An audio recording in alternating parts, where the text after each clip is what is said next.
Hey everyone, it's No Clue. Welcome back to another Racing Mower update. First things first, I was not able to record last week, or well, I did record last week, but my phone was being stupid and decided not to save it.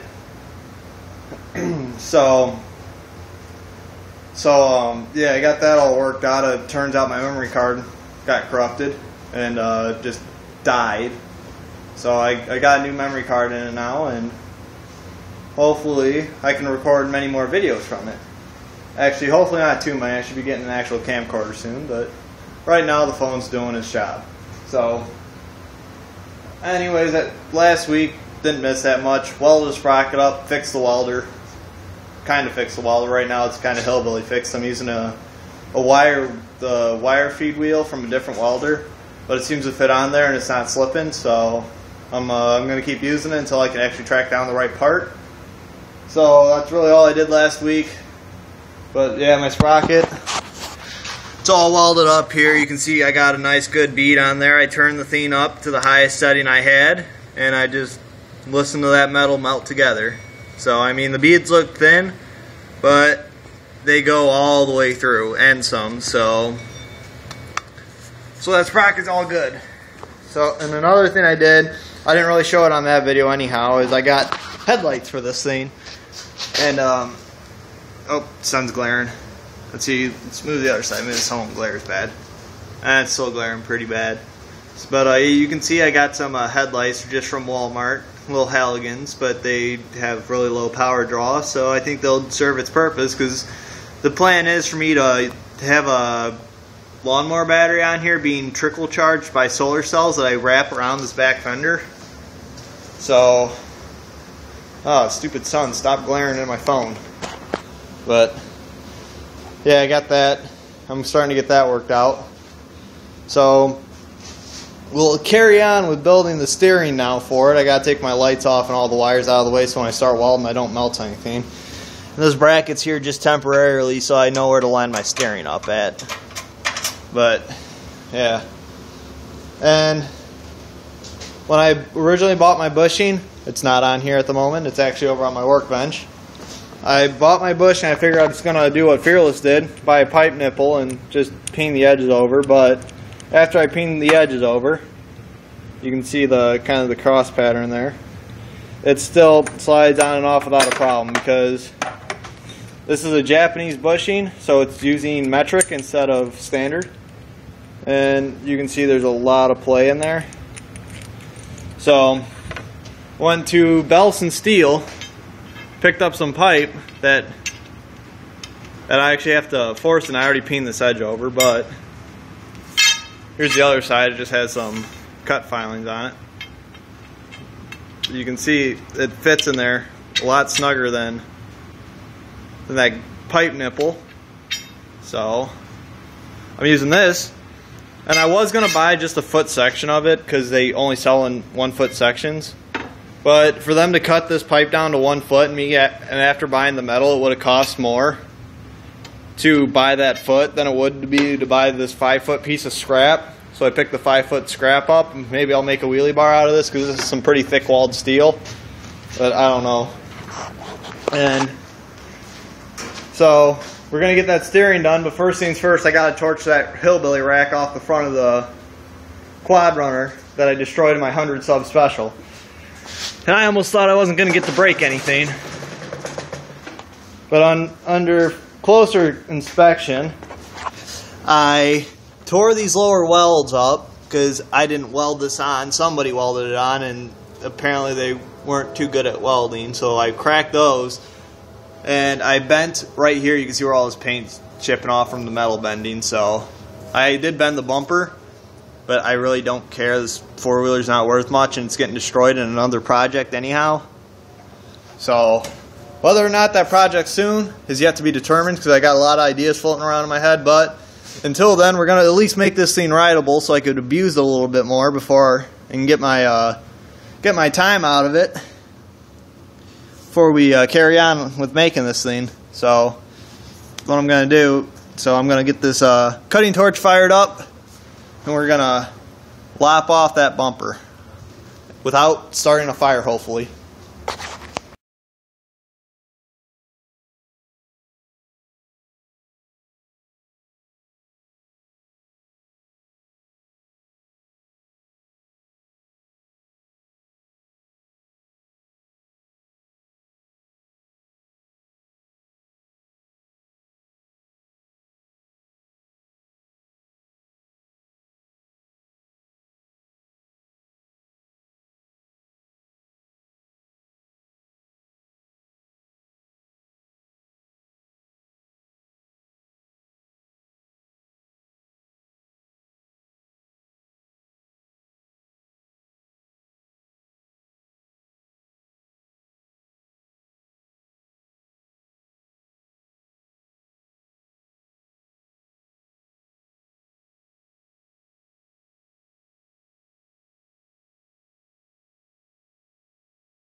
Alright, now that we got the top tubes cut off, because I might weld handlebars on the front of this for another bumper. Or maybe not, I'm not sure. It depends on how long it's going to take for my next project where I start chopping this thing into little bits. So, it would be easier to use a cutoff wheel, but I really had the urge to get something super hot and melt it away. So I figured I'd have a little bit of fun on this thing by chopping it off with the cutting torch.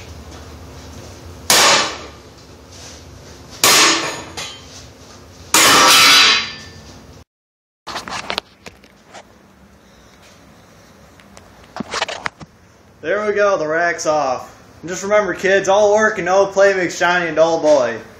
Well, my name's not Johnny, but still.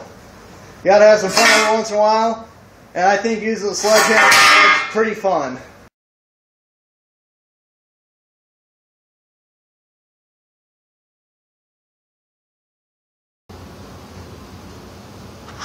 Alright, so we're back here in the garage a couple days later, actually. So, yeah, I guess I know why the time got away from me. I really don't like building steering because I've taken a look back at it. A lot of my projects have hit a wall when it comes to building the steering. I don't know why. I guess I just don't like building it. So far, to carry on, I'm figuring out about how far I need to go. I'm looking about 12 inches right here from that front pipe back. Then I'm going to run two front pipes here. That'll also support the hood on this thing. And then the bar is going to go across between there, and there's going to be a little plate welded on there to give this support because that moves around an awful lot. So I'm going to get that done, and then I got to figure out what I'm going to do to cover this engine up, because if for some reason the connecting rod that I'm using is going to break and it were to go through the head of the piston, although I highly doubt it ever will. Safe than sorry, I guess, would be the best way to do it. So that, and I'm gonna run a bar going back and then down, welding it onto this middle cross brace here. So I get like a little cross effect here because the down pipe like there, that's gonna go all to the frame, and then the bar is gonna actually stop like an inch back behind that. So there'll be a whole bunch of extra strength in there, and yeah, so this frame isn't gonna budge at all once I'm done. So I guess I'm gonna get these pipes cut up and tack all it on, and I'll show you my progress. Alright, so right now we got this little upper hoop here welded together. As you can see, clearance is good because right now the handlebar is sitting back about 1/4 of an inch farther than it should. More than likely, when I'm about done, it's going to be sitting about right there. That after the plate's welded on and that bracket's holding it up, it'll be all nice and good. So now I hit a roadblock here, but I think I finally got around it. My original design was to just straight up, and this is I got the engine slid all the way back right now, so I'm going to basically follow the angle of the valve cover here, right there, and this right here where this roller is, the steel bar is going to come up and then it's going to meet in the middle. At first I thought that was going to, it's a good idea, but when I try to, it throws a monkey wrench into the plan when I go to install my hood, or when I make my hood, because my hood is going to be following the arch of the nose cone over there, which I had to grind some stuff down on it, but that's not too important. And so now the hood's going to end about right there, and that's not a whole lot of leg room. But I'm pretty sure I got a way around that as well. So I'm going to have to wait and see on that, but right now I'm going more function over form, and this is going to make the thing function really good with almost no weight, because the only other way I can think of doing it is running pipe from here all the way down to here and then just bracing the crap out of this corner. But then I'm gonna have to relocate my pole start, and it's gonna rub off my choke lever here, and it's gonna hit the fuel shut off, and it's no bueno. And it's definitely gonna interfere with my air cleaner once I get it on there. So That's no good. I can't do that. I could do the one side, but then it'd look a little goofy. Like do one side like that, and then have this other side come out like another inch, and then come down, and just it's too big of a headache to try to figure out. It's possible, but I'm no engineer. I make it so it's practical instead of just a headache to work with. So, and once it's all said and done, and this engine were to slide backwards, hopefully the roller doesn't fall off. It'll show you, because the plan is for me to just slide this engine as far forward as I possibly can. You can see there, I got maybe a good inch of room in between the roller, which is represent my metal right now. It's valve cover. I should theoretically be able to take this valve cover off while it's still on the frame here, but if not, it's 4 bolts and the engine falls off. And I'll have plenty of room to slide it out with the torque converter. So there's no worries about that whatsoever. So yeah, I'm going to get this metal cut up, and I'm going to tack it all together, and then I'll show you what she looks like. Alright, so I got this. Ooh, that's still hot. Alright, so don't mind the box seal coming in the frame. I got this pipe cut. I got it welded in. Unfortunately, for some reason I had a brain fart and I cut this angle wrong. So what I did to correct that is since all I have left for steel is that, and where I buy my steel from, the cheapest way to buy it is in 20-foot sections. I don't want to buy another 20 foot of steel just to build a caliper mount and a chain tensioner. So what I did is I cut this piece of pipe, and as you can see, it's too long. But that was my point. I got to get these filings off here as well to get everything to fit square. But the pipe is going to cross here like this, so it's going to look like kind of like a giant fork. And this is what I was talking about. It was going to give me my dashboard issues, because you can see where that pipe stops, and that's where the seat starts. So I'm going to try to do something sneaky and give myself a little more dashboard clearance. I'm going to just set that like that. And I'm going to do with this pipe as I did with this pipe down here. Only the angle is going to be a little more extreme. But if I can get away with it like I think I'm going to, I will be able to slide my dashboard back some, and right on top of here, like right in here, I'll mount a tachometer so it looks like it was intentional. But the only people that are going to know that is me and everybody who watches my video. So I'm going to get this, I'm going to do that angle trick I did like on that other piece of metal, and I'll be back after that. Alright, so I got another one of these guys made, and I'll be linking a video to how I did this right next to it. So yeah, I mean, I didn't go into too much detail into that video. I kind of showed you just a general premise. And after I'm done with this project, though, I'll be making a full detailed tutorial on how to do this. Although I think it's pretty self-explanatory, but I know some people are tutorial people, so yeah, I'll show you how it's done.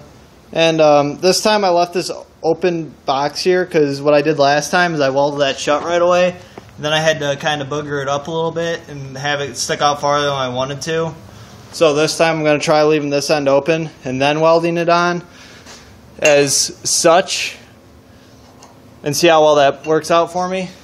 But you can see I was able to cut a good maybe 1.5 to 2 inches off my hood, because then I'll bring it back a little farther and I'll put an automotive tack, like, can't get my finger in the shot without burning it, right there. So yeah, I'll be able to mount a tack there, and that'll let me slide the hood back even farther yet.